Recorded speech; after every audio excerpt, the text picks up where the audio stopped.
In 2017, scientists made one of the most extraordinary and heartbreaking discoveries in modern biology. A new species of great ape, one that had been living in the rainforest of Sumatra for thousands of years, completely unknown to science. This is the Tapanuli orangutan, and by the time we found it, it was already on the edge of extinction.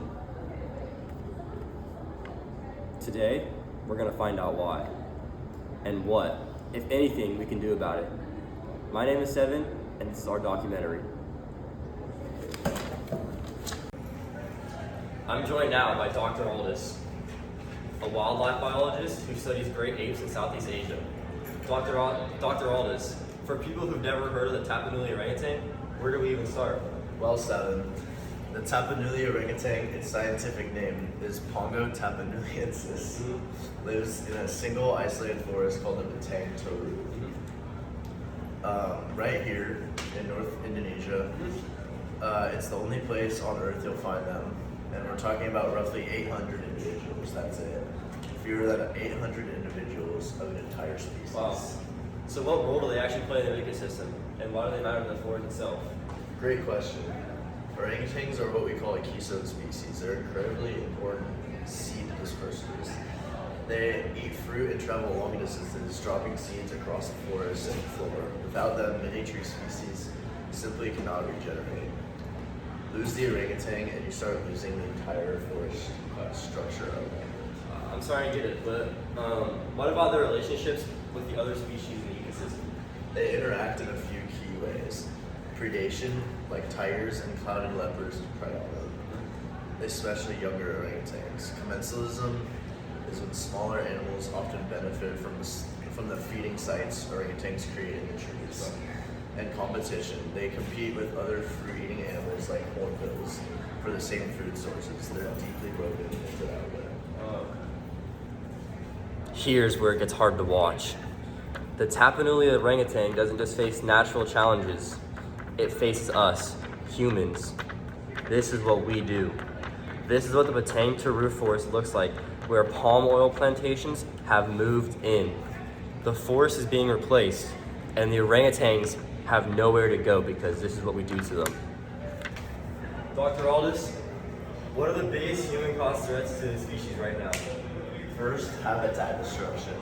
Deforestation for palm oil, rubber, and logging is fragmenting and destroying the Batang Toru forest at an alarming rate. Second, there's a proposed hydroelectric dam right in the heart of their habitat. If it's built, it would flood critical forest land and split the population in two, preventing them from finding mates. A divided population that's small goes extinct. That would keep me up at night. And what about the third? Poaching and the illegal pet trade. Mother orangutans are sometimes killed so their infants can be sold as pets. And with a population this small, losing even a handful of reproductive females can have catastrophic consequences, especially for the species they are trying to survive. And all this is happening to the species we discovered not even a decade ago. You might be thinking, there are so many endangered species.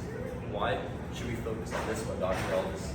Because the Tapanuli orangutan represents something that can never be replaced.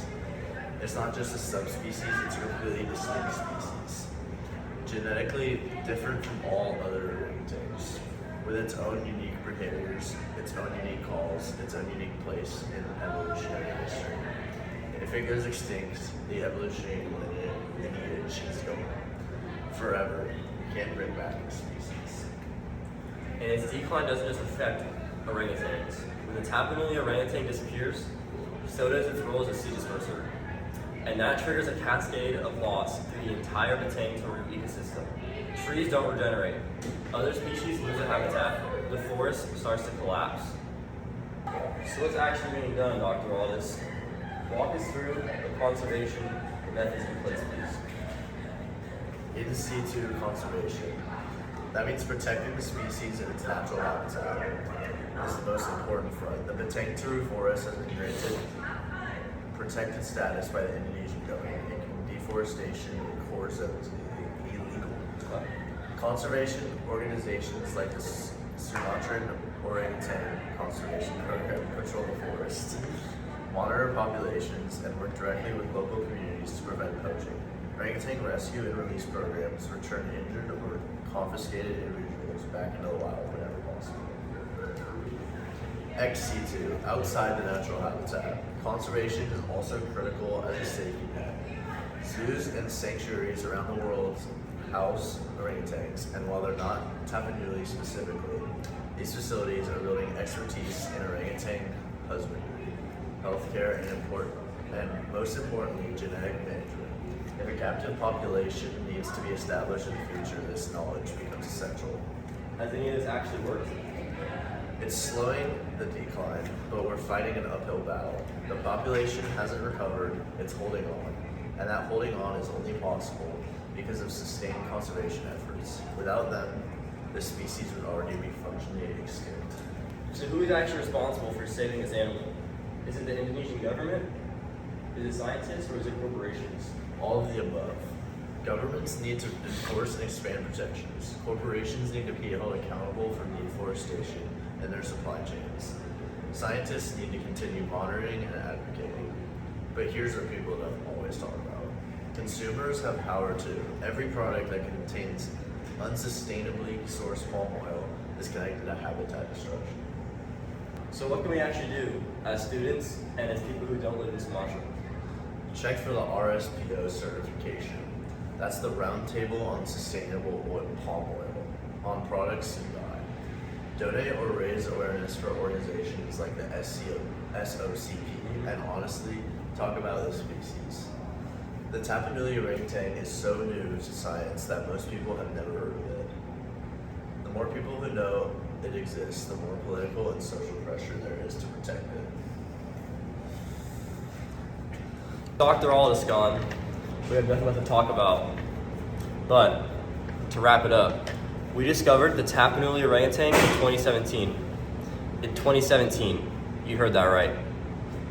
And in that short time, the world has already learned that it may not survive a century. That is the reality of what human activity has done to this planet, and more specifically, this species. We are erasing species faster than we can even identify them. But it's still here. Right now, somewhere in the Batang Taru forest, a Tapanuli orangutan is moving through the trees, raising its young, eating fruit, singing its distinctive call that no other orangutan makes. It is alive, and whether it stays that way is up to us. My name is Seven. Thanks for watching.